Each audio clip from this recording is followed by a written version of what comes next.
Abra sua Bíblia no livro de João, capítulo 8. João, capítulo 8. Eu estarei lendo do versículo 1 até o versículo 11. E o texto diz assim: Jesus voltou ao Monte das Oliveiras, mas na manhã seguinte, bem cedo, estava outra vez no templo. Logo se reuniu uma multidão e ele se sentou e a ensinou.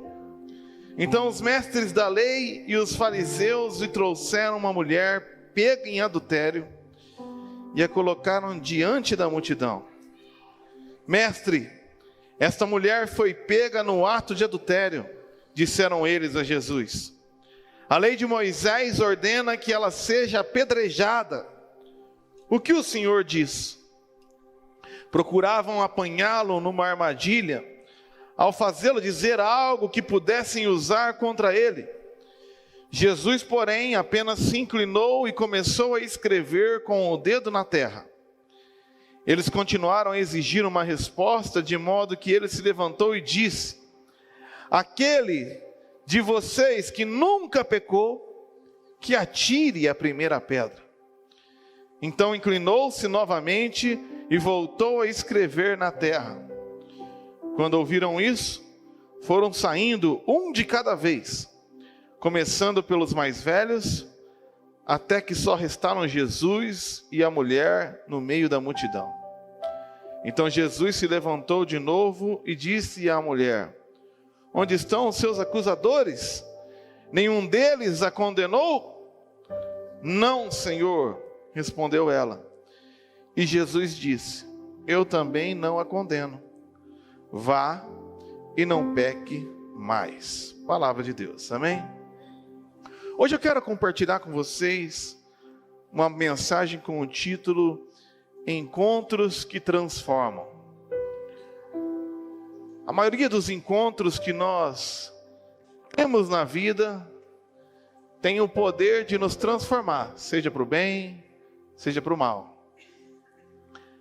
Nesse fim de semana, eu estarei levando juntamente comigo, a minha esposa, a liderança dos ministérios, o Rui, o Louvor, o Tiago, o Arnaldo, o Joel, o Kaique, todos os líderes dos ministérios que já estavam envolvidos há algum tempo, para um encontro lá em Dayatuba, uma igreja batista chamada Red, que tem sido referência no Brasil inteiro, para que a gente tenha esse encontro com outra realidade, realidades maiores, realidades mais expansivas. E quando você tem essa imersão, geralmente a gente sai de lá empaquetado, né? Porque uma coisa é a gente ouvir falar, outra coisa é a gente estudar sobre, outra coisa é você ver. Uma coisa é você ver foto do Cristo Redentor, outra coisa é você olhar ele pessoalmente. É sempre muito bom a gente estar levando o pessoal para esses encontros de expansão, de realidade, de mente. Então esteja orando pelos irmãos. Nós estaremos indo na quinta-feira e ficaremos lá até no sábado, e no domingo nós estaremos aqui de volta para a ceia do Senhor. Vai estar também os líderes do Seminário do Sul, vai estar também os líderes da Junta de Missões Nacionais, vai estar alguns pastores dos Estados Unidos, e nós vamos ter esse encontro com eles lá.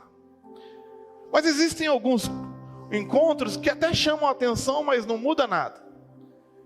Se alguém aí acompanhou nas redes sociais, segunda-feira fui para o Rio de Janeiro, concluí a gravação do treinamento que eu estou fazendo lá, que a gente irá ministrar para os pastores aí do Brasil. E é engraçado quando você pega um avião em Congonhas, ou em Santos Dumont, no Rio, ou em Guarulhos, que você vai encontrando os artistas. Você vai encontrando aqueles caras famosos que você só vê na TV. Eu estou parado na fila, de repente aparece na minha frente um cara cabeludo esquisito. Eu não sabia direito, pesquisei na internet. Cantor da MPB, Oswaldo Montenegro. Aí eu tirei uma selfie escondidinha assim para a Annelise. Olha quem está atrás de mim aqui. Nem sabe quem é. Aí de repente sai do avião o Roger Flores, jogador de futebol. Aí senta atrás de mim um cantor sertanejo com um monte de fã pedindo autógrafo, eu nem sei quem é, até agora nem fui pesquisar. Cantor sertanejo não merece meu respeito. Até porque o cantor sertanejo está acabando com o nosso escudo aqui. Até quando vai ter show aqui nos domingos, tá? Aí agora eu descobri que tem a Expo Sertanópolis, né? Esses caras querem acabar com nós, cara. Maiara e Maraísa, de graça. E chuva para acabar com a igreja mesmo, né? Falei, eu não vou nem tirar foto com esse miserável aí. Tô nervoso com o sertanejo. Aí me aparece Cláudio Duarte na minha frente. Assim. E aí você vai encontrando.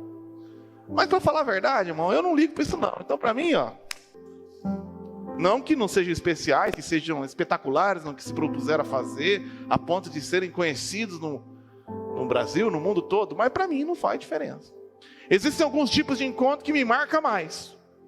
Por exemplo, depois de me encontrar com o jogador, a seleção olímpica de natação para o time do Cuiabá, o time do... Eu saí daqui, domingo passado, quem acompanha futebol, o Londrina ganhou do São Bernardo, 1-0, foi? Eu estava com a camisa do Londrina no avião, e quem que era o time que estava do meu lado? O São Bernardo.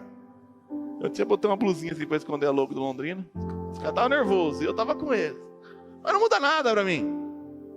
Mas ao chegar no Rio, peguei um Uber e em 5 minutos eu tive um encontro que me chacoalhou.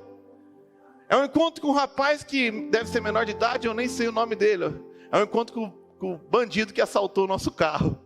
3 minutos de Rio de Janeiro, já recebi um bem-vindo. Peguei o Uber, aí estava indo, passando na frente da Candelária, que eu só ouvi falar, mas que lugar horrível. E aí de repente o carro parou, o Uber querendo economizar no ar-condicionado, dirigindo com a janela aberta, o cara é mais louco que o Lobão. E aí eu vindo assim, de repente eu vi um trombadinha vindo naquela correria, eu já subi a janela correndo, salvei o meu. Mas ele foi na janela da frente, pum, no Uber. Bem-vindo ao Rio de Janeiro, cheguei. Um encontro que marca. Marca para o mal, mas marca. Mas existem encontros que marcam para bem, né? Uma semana fora de casa. E aí geralmente eu desço do avião, pego a carona com o Thiago. Nada contra, né, Thiago? Mas ontem minha família me buscou. Vê no avião. Olhei aquelas cabecinhas pequenininhas, tudo gritando. E você desce, encontra tua esposa, encontra teus filhos. Esses encontros marcam para o bem. Eu posso viajar o Brasil inteiro, irmãos. O melhor lugar do mundo é o meu lar com a minha família. Não tem nada melhor do que encontrar a tua esposa, teus filhos. O sonho não é para lá, para cá, encontrar o famoso, encontrar o Beltrano. Tudo que a gente precisa, a gente já tem em casa. E nessa noite eu queria falar sobre encontros que marcam. Nós vemos aqui nessa passagem que eu li, que houve alguns encontros. Houve um encontro da mulher com a sua realidade. Um encontro que chocou a vida dela. Houve um encontro dessa mesma mulher com alguns religiosos. E toda vez que você encontra um religioso, você vai se frustrar. Houve um encontro dos religiosos com Jesus. E quando um religioso se encontra com Jesus, ele se ofende. Mas o encontro mais importante é o que essa mulher teve com Cristo. E quando uma mulher pecadora, miserável, mais carente, quebrantada, encontra com Jesus, esse é o verdadeiro encontro que nos transforma. Eu gosto de um livro chamado Graça, do Max Lucado, e ele falando desse encontro da mulher com a sua realidade, ele começa a narrar. Ele começa a narrar a cena que não está reescrita aqui. É uma liberdade poética. E ele diz, imagina aquela mulher, e mais uma vez, com um ato ali de adultério, talvez se sentindo culpada ou não. Talvez imaginando que pudesse fazer aquilo mais uma vez. Não dá para imaginar o que estava na cabeça dela, mas dá para imaginar o que aconteceu quando de repente ela é pega em flagrante na cama, tem os seus lençóis tirados pelo pé, e ainda seminua, é pegada pelo cabelo para um quarto recheado de homens religiosos, arrastada em praça pública, e de repente levado no templo, ainda nua, pega em flagrante, apresentada a Jesus e sendo exposta. Está aqui Jesus, uma adúltera, uma vagabunda, uma safada, que a lei diz que tem que morrer. Que choque. Que choque que a vida às vezes nos proporciona, quando nos permite ter um encontro com a nossa realidade. Quando a gente se encontra com o pecado, ou com as consequências do nosso pecado, com as realidades da vida que nós temos diante da beleza, da santidade de Deus. Vergonha, humilhação e morte. E sabe, irmãos, em relação ao pecado, uma vez eu disse aqui na igreja e continuo a dizer, todos nós somos vítimas e todos nós somos vilões. Todos nós pecamos. Então somos vilões. Porque quando pecamos, ofendemos a Deus e prejudicamos alguém. Mesmo que você não perceba, o teu pecado prejudica alguém. Mas ao mesmo tempo nós estamos pecando porque somos vítima. Basta ver a história de alguém que foi abusado e parece que se mantém nesse ciclo de abuso. Alguém que foi ofendido na infância com palavras duras e parece que continua essa maldição, e que é uma vítima e ao mesmo tempo é um vilão. E eu pergunto, o que leva essa mulher a se prostituir? O que leva uma mulher a se pôr nessa posição? Se ela era digna de apedrejamento, porque ela era já noiva de alguém, ou talvez esposa. Mas talvez alguma autoestima extremamente fragilizada. Talvez um histórico de abuso, de insegurança, de falta de amor próprio. Talvez passou por traumas na infância absurdos, que formataram a sua mente de alguma maneira, e como uma vítima do pecado de alguém contra ela, ou dos pais, ou talvez até do próprio marido, ela se viu na situação de arriscar a própria vida para buscar um minuto de prazer, de alegria, de satisfação, de contentamento. Assim somos nós, vítimas de históricos horríveis, de pecados de outros, que agora nos tornam vilões dos nossos próprios pecados, que continuam um ciclo miserável. Ter um encontro consigo mesmo não é uma boa notícia. Ter um choque de realidade sobre quem você é, nunca é uma boa notícia. Olhar para si não é solução. Quando o apóstolo Paulo olhou para si, ele disse: miserável homem que sou. Não é saída. Talvez seja um bom primeiro passo, mas nunca será o último. Pois ter um encontro consigo mesmo nos choca. Mas essa mulher teve um outro encontro. Um encontro inesperado. O encontro que não foi calculado. O encontro com os religiosos.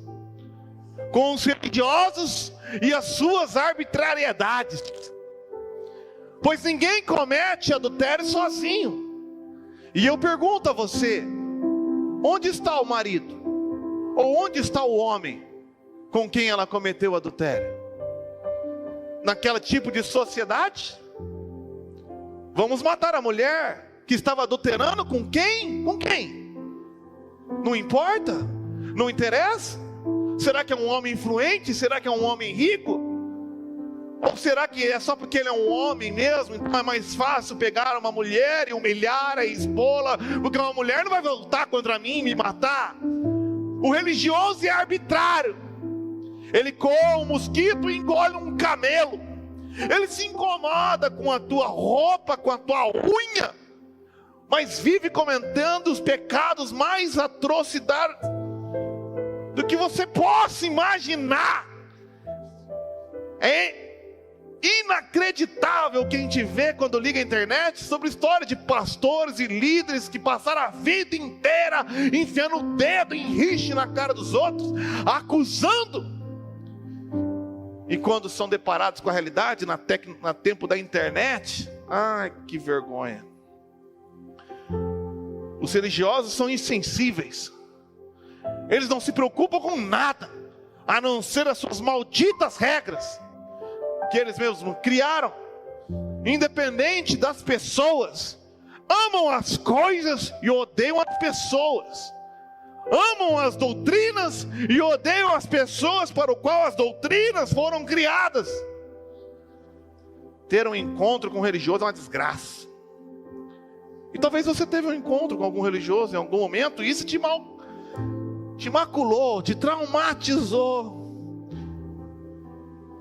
Porque o encontro com os religiosos apenas nos frustra. Façam o que eles dizem, disse Jesus, mas não façam o que eles fazem.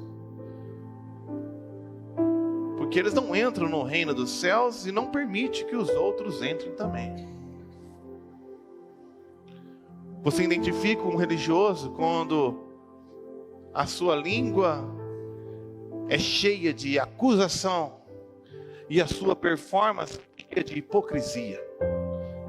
Hipocrisia, hipócritas, é um nome grego dado aos atores que colocavam uma máscara de cera no rosto e interpretavam personagens, como muitos religiosos são. Interpretam um personagem.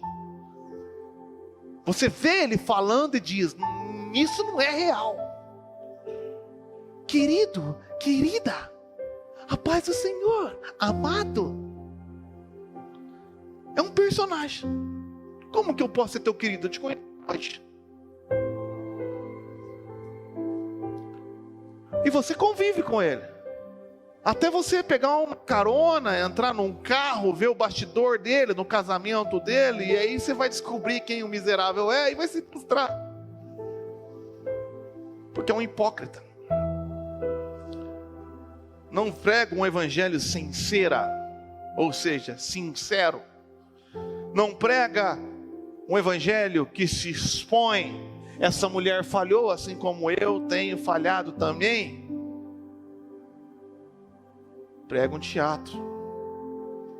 E sempre tem plateia. Isso é o que mais é inacreditável.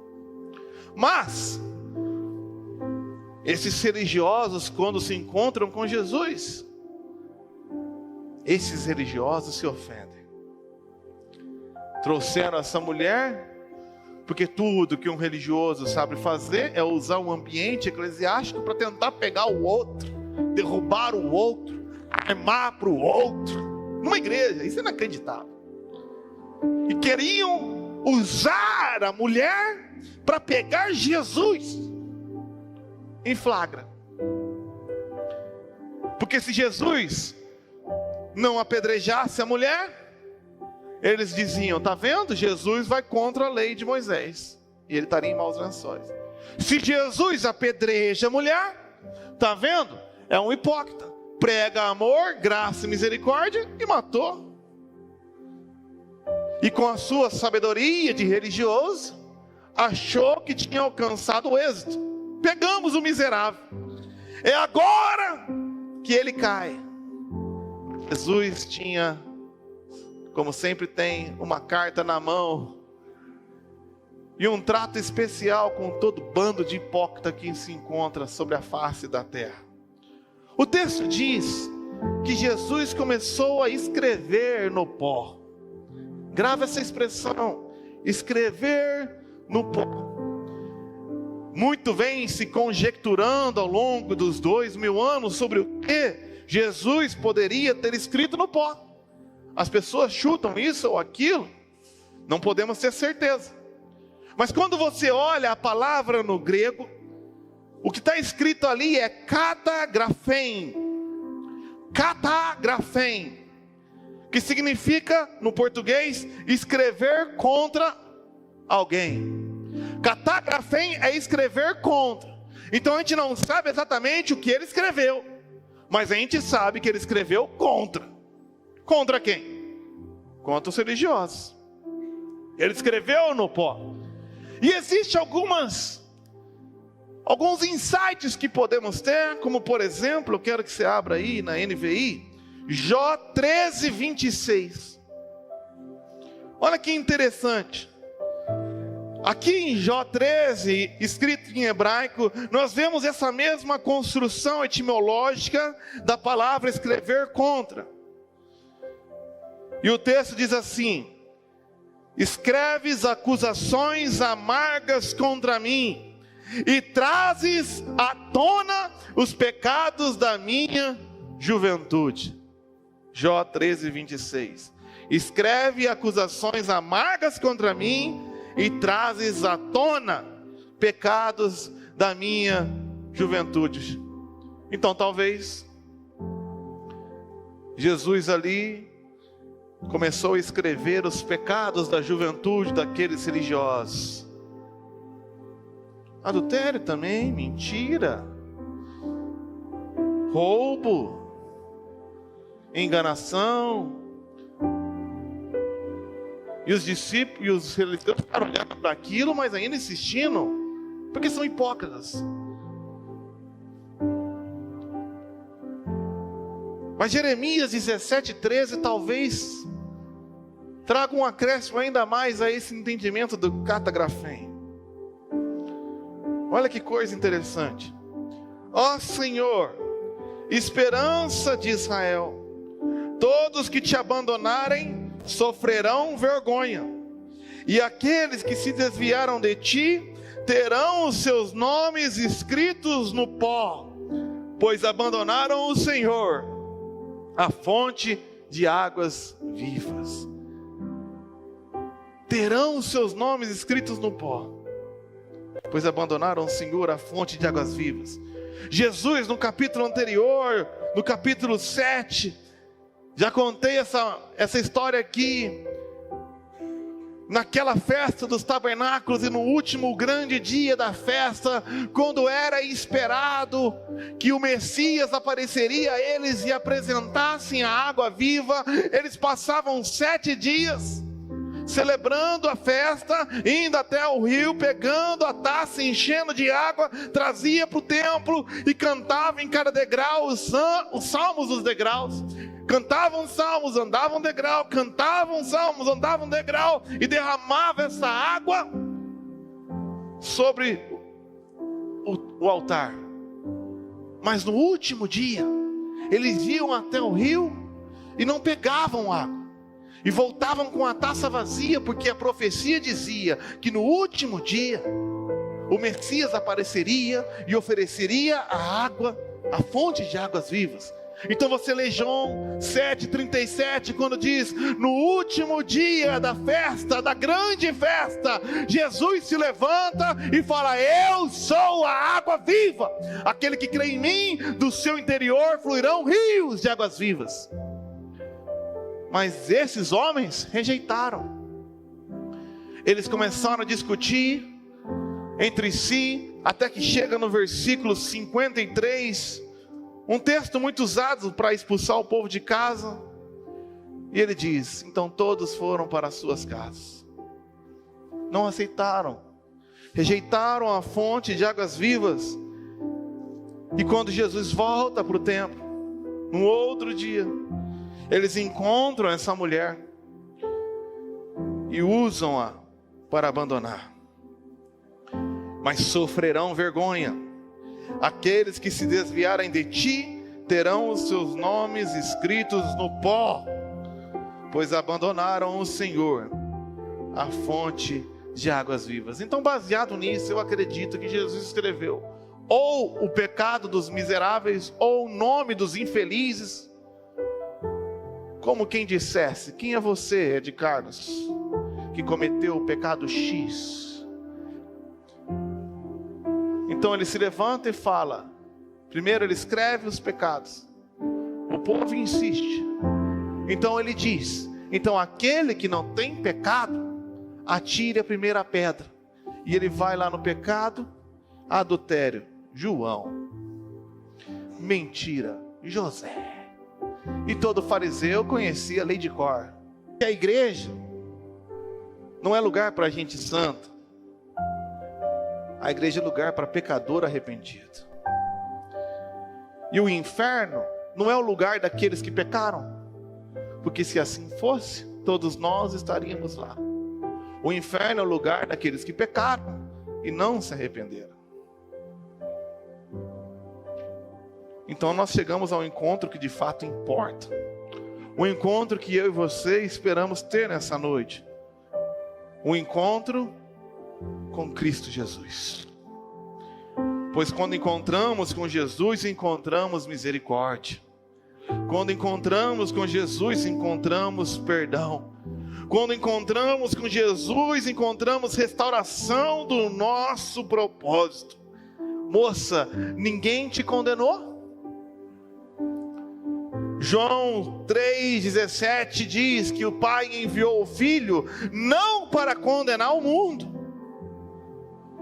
mas para salvá-lo por meio dele.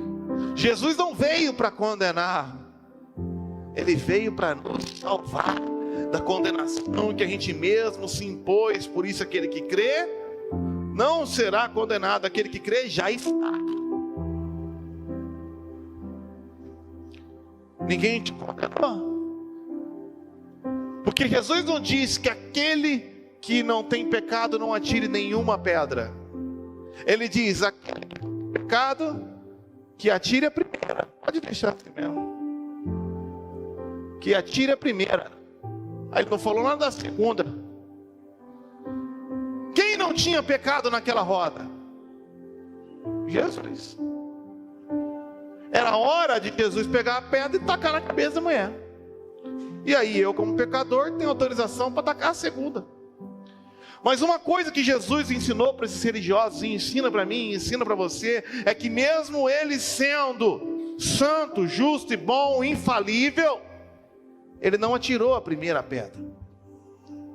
Ninguém te condenou, nem eu. E restaurou um propósito: vá e não peques mais.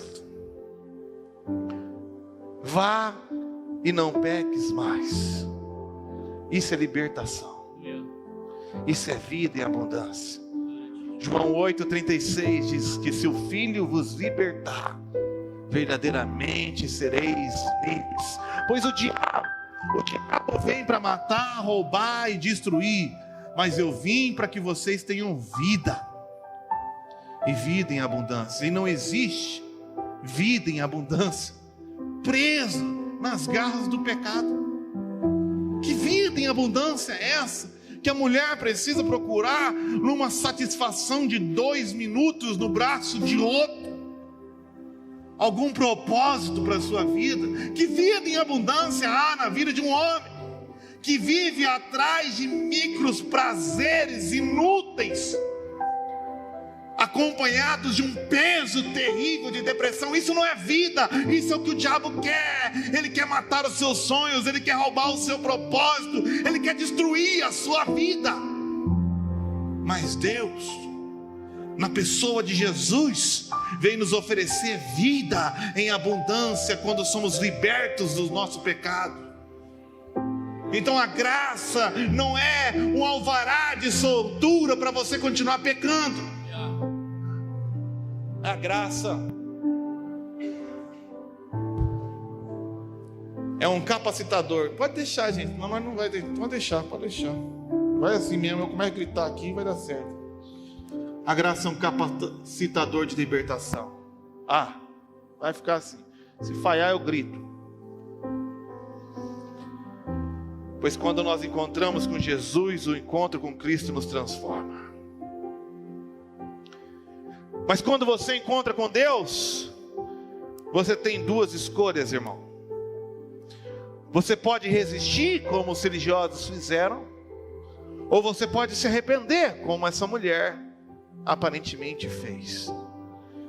No livro de Isaías, no capítulo 6, o profeta, depois de passar um bom tempo aparentemente soando como um bom religioso, apontando o pecado de todo mundo à sua volta, dizendo a todos que o cercavam: ai de ti, Corazim, ai de ti, Edom, ai de ti, Egito, ai de ti.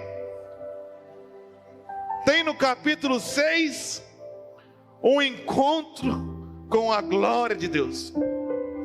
Ele é um profeta, sobrinho do rei, muito bem protegido ali na família, para poder enfiar o dedo na cara de quem ele quisesse.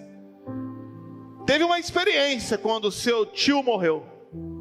Ele diz assim: no ano em que o rei Uzias morreu, eu vi o Senhor, e ele estava sentado em trono alto, e a borda do seu manto enchia o templo, e acima dele havia serafins, cada um com 6 asas, com 2 asas cobriam o rosto, com 2 cobriam os pés, e com 2 voavam, e diziam em alta voz uns aos outros: Santo, Santo, Santo é o Senhor dos exércitos, toda a terra está cheia da sua glória.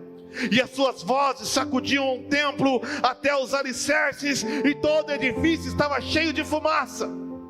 Então eu disse, no encontro com a glória de Deus e com a sua realidade, eu disse: estou perdido, é o meu fim, pois sou um homem de lábios impuros, e vivo no meio de pessoas de impuros lábios, e os meus olhos, porém, viram o Rei, o Senhor dos exércitos.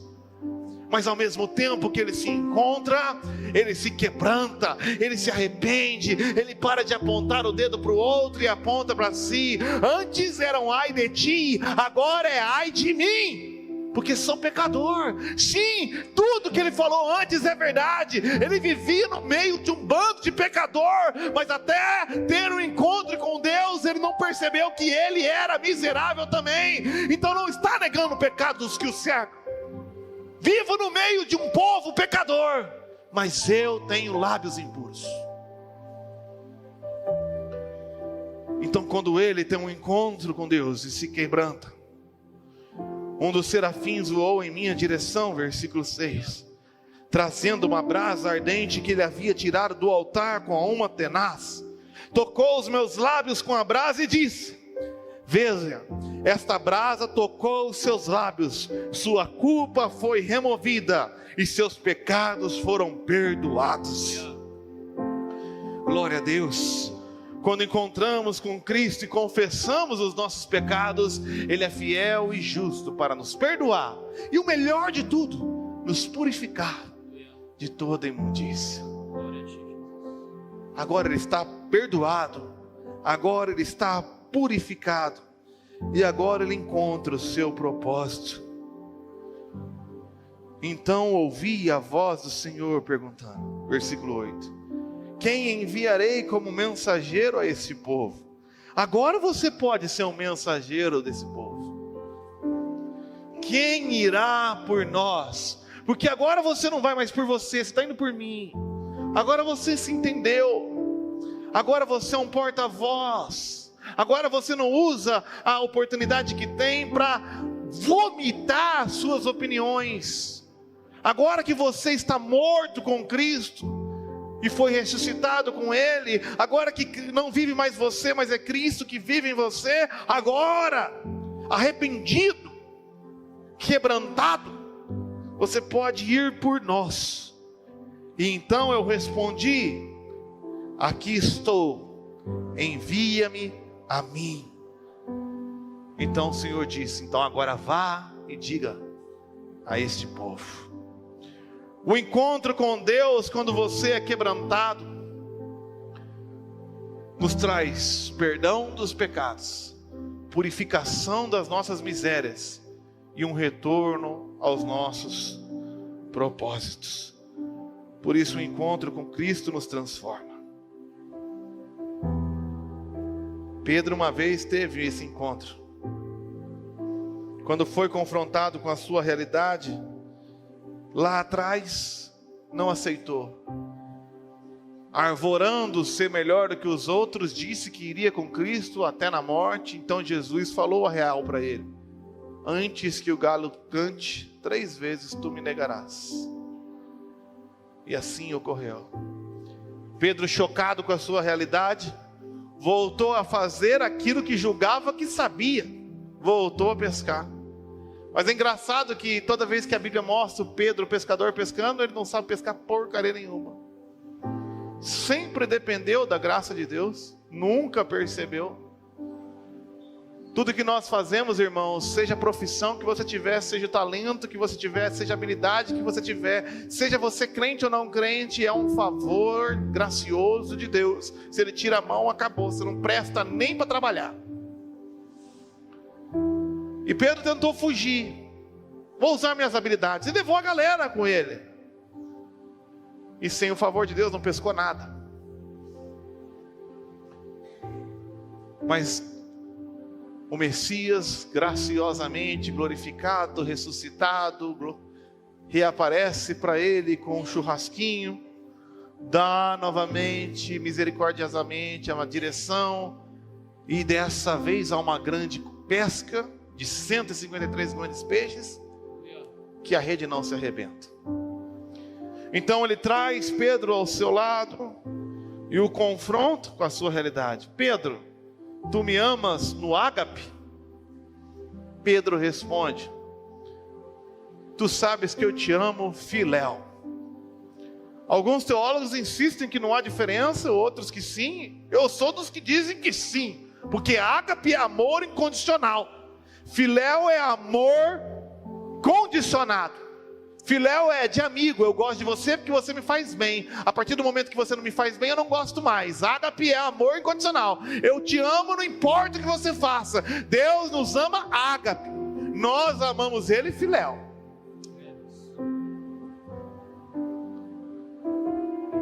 Então Pedro, que achava que amava ágape, se encontra com a realidade. Mestre, tu sabes que eu te amo, mas é filéu. Se o bicho apertar, eu fujo. E ele fica triste, porque Jesus pergunta de novo: Pedro, você não me ama incondicionalmente? Pedro responde: tu sabes que eu te amo condicionado.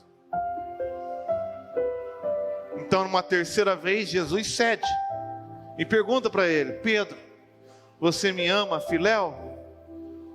E Pedro, entristecido, o texto diz assim, João 21. Pedro, entristecido, responde: tu sabes que eu te amo, filéu. Mas quando ele tem um encontro com essa realidade, e ele não está encontrando um religioso hipócrita, e se alguém poderia ser religioso é Jesus, porque ele não é hipócrita, ele viveu sem pecado algum, morreu, venceu a morte e ressuscitou. Ele ainda assim encontra o seu propósito, mesmo você sendo um miserável, pobre, cego, nu, pecador, que me ama condicionado. Pedro, apacenta as minhas ovelhas. Volte para os seus propósitos. Se nós tivermos um encontro com Cristo, encontramos perdão, purificação e propósito. Por isso ele disse em Mateus 11, 28: venham a mim todos vocês que estão cansados e sobrecarregados, e eu lhes darei descanso. Tomem sobre vocês o meu jugo, deixem que eu lhes ensine, pois sou manso e humilde de coração, e encontrarão descanso para a vossa alma. Pois o meu jugo é fácil de carregar, e o meu fardo que lhes dou é leve. Venha até Cristo Jesus nessa noite.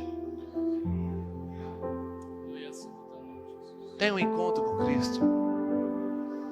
Para concluir, eu estava preparando para vir, nem estava no script, e folheando ali algumas notícias. Eu vi a história de um casal que estava noivando no KFC. Alguém viu isso? O casal estava noivando no KFC, aquela rede popular de frango. frito e batata na África. E ele, com a sua simplicidade, a sua pobreza, a sua limitação financeira, naquele simples restaurante, se ajoelha diante da sua noiva e pede ela em casamento. Acontece que do lado de fora tinha uma jornalista famosa, lá na África do Sul, arrogante, hipócrita, miserável, que filmou a cena e tuitou: olha que homem sem classe, olha que miserável, quão triste será a vida dessa mulher que está aceitando se casar com um infeliz que a pede sem classe nenhuma em casamento num restaurante do KFC. O objetivo dessa mulher era humilhar, assim como era o objetivo desses infelizes religiosos, ao trazer essa mulher diante de Jesus, com o objetivo de expô-la, humilhá-la e usá-la para os seus miseráveis propósitos. Então, aquilo viralizou. E olha que coisa interessante. O KFC falou para eles: pode escolher o casamento que for, porque a comida nós vamos pagar. E a Coca-Cola olhou para aquilo e tuitou: qualquer bebida não alcoólica que tiver no casamento é por conta nossa. E uma rede de hotéis chamado Kulula divulgou: escolha o melhor resort 5 estrelas que vocês terão 5 dias da melhor lua de mel que alguém pode ter na face da terra. E a Audi viu aquilo e falou assim: esses caras não podem ir para um casamento qualquer, de qualquer maneira, então nós enviaremos o nosso melhor carro com o motorista executivo para guiá-los nesses 5 dias, nessa grande lua de mel. E uma empresa chamada Bildor, que eu não conheço, ofereceu para eles um dos anéis de diamante mais caros que tinha no seu catálogo. E eles tiveram um casamento simplesmente espetacular. Porque quando Deus quer abençoar, até quem quer atrapalhar acaba ajudando. O objetivo dos religiosos era expor e constranger a mulher, mas o que eles conseguiram foi levar essa mulher a um encontro com Jesus, que transformou a vida dela, revolucionou a sua vida. Talvez você chegou aqui frustrado, ferido, envergonhado. Talvez você veio numa reunião chuvosa como essa, saiu da sua casa, a fim de encontrar um consolo, uma resposta, porque o diabo te humilhou nessa semana. Te humilhou através da ação de alguém, outra vez da sua própria miséria. Mas eu quero dizer que Deus faz com que todas as coisas cooperem para o bem, e que até mesmo as nossas falhas podem ser usadas por Deus para nos trazer ao encontro que transforme as nossas vidas. Coloque-se de pé, feche os seus olhos, se apresente agora diante de Deus. Você saiu da sua casa não para uma simples reunião religiosa, não para cumprir uma tabela na escala do louvor ou do ministério infantil, não para bater um ponto em determinada instituição. Você foi trazido aqui para ter um encontro com Cristo, com o Verbo vivo, mediante a sua palavra ministrada pelo seu Espírito. E Ele está aqui nessa noite. Talvez, obviamente, você já teve encontro com a sua realidade miserável, pecadora. E na busca por encontrar as portas de saídas, encontrou uns religiosos miseráveis que te escandalizaram, te frustraram, te feriram, te marcaram. E te nebularam a visão para que você não visse que mesmo no meio das falhas da igreja, a igreja ainda é o corpo de Cristo. e Ele ainda está presente nela. Com todas as suas falhas e defeitos, este lugar é o corpo de Cristo. E aqui Ele fala, aqui Ele toca, aqui Ele cura, aqui Ele transforma, aqui Ele perdoa, purifica e nos direciona. Pois Ele está presente aqui.